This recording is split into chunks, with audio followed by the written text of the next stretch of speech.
ಈ ವಿಡಿಯೋನ ನೋಡಿ ಸಬ್ಸ್ಕ್ರೈಬ್ ಮಾಡಿ ಸಪೋರ್ಟ್ ಮಾಡಿ.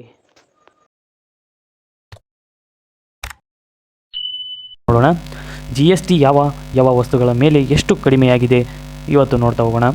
ಇತ್ತೀಚಿನ ಮಾಹಿತಿಯ ಪ್ರಕಾರ ಸೆಪ್ಟೆಂಬರ್ 22ರಿಂದ ಜಾರಿಗೆ ಬಂದಿರುವಂತಹ GST ಮಂಡಳಿಯು 5% ಮತ್ತು 15% ತೆರಿಗೆಯ ಸ್ಲ್ಯಾಬ್ ದರಗಳಿಗೆ ಅನುಮೋದನೆ ನೀಡಿದೆ. ಅಂದರೆ ಕೇಂದ್ರ ಹಣಕಾಸು ಸಚಿವಾಲಯ ನಿರ್ಮಲಾ ಸೀತಾರಾಮನ್ ಅವರು ಸಾಮಾನ್ಯ ಜನರು ಮತ್ತು ಮಧ್ಯಮ ವರ್ಗದವರಿಗೆ ಅನುಕೂಲವಾಗುವಂತೆ ಕೆಲವು ವಸ್ತುಗಳ ಮೇಲೆ GST ದರವನ್ನು ಕಡಿಮೆ ಮಾಡಲಾಗಿದೆ ಎಂದು ತಿಳಿಸಿದ್ದಾರೆ. ಆರೋಗ್ಯ ಉತ್ಪನ್ನಗಳು ಮತ್ತು ಜೀವ ವಿಮೆ ತೆರಿಗೆಯನ್ನು ಸಹ %18ರಿಂದ ನೇರವಾಗಿ %5ಕ್ಕೆ ಇಳಿಸಲಾಗಿದೆ ಅಂತಂದು ಹೇಳಿದ್ದಾರೆ. ಅದರ ಮುಂದಿನ ವಿಷಯಗಳನ್ನು ನೋಡ್ತಾ ಹೋಗೋಣ. ಮುಂದಿನ ಪ್ರಶ್ನೆಗಳು ಯಾವೆಲ್ಲ ಇರ್ತವೆ ಅಂದರೆ, GST ಕಡಿತದಿಂದ ಯಾವ ವರ್ಗದವರಿಗೆ ಯಾವ ಜನರಿಗೆ ಲಾಭವಾಗಲಿದೆ ಅಂತನ್ನು ಈಗ ನೋಡ್ತಾ ಹೋಗೋಣ.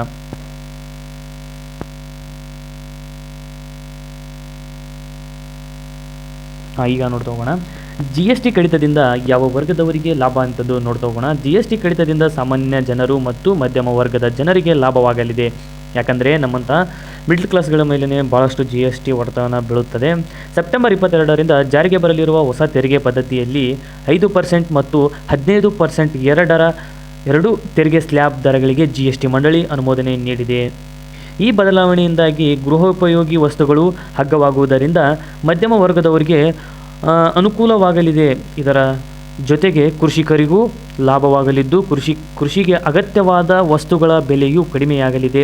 ಕಾರು, ಟ್ರ್ಯಾಕ್ಟರ್ ಮತ್ತು ಬೈಕುಗಳ ಮೇಲಿನ GST ಕೂಡ ಕಡಿಮೆಯಾಗಲಿದೆ.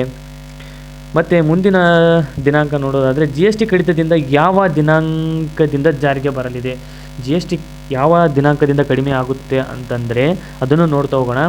GST ಕಡಿತವು ಸೆಪ್ಟೆಂಬರ್ 22ರಿಂದ ಜಾರಿಗೆ ಬರಲಿದೆ.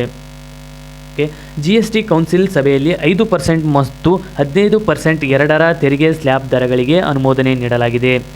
ಈ ನಿರ್ಧಾರ ಸೆಪ್ಟೆಂಬರ್ 22ರಿಂದ ಜಾರಿಗೆ ಬರಲಿದೆ ಎಂದು ನಿರ್ಧರಿಸಲಾಗಿದೆ. GST ದರಗಳನ್ನು ತರ್ಕಬದ್ಧಗೊಳಿಸಲು ಮತ್ತು 12%, 28% ದರಗಳನ್ನು ರದ್ದುಗೊಳಿಸಲು ಮಂಡಳಿ ಅನುಮೋದನೆ ನೀಡಿದೆ.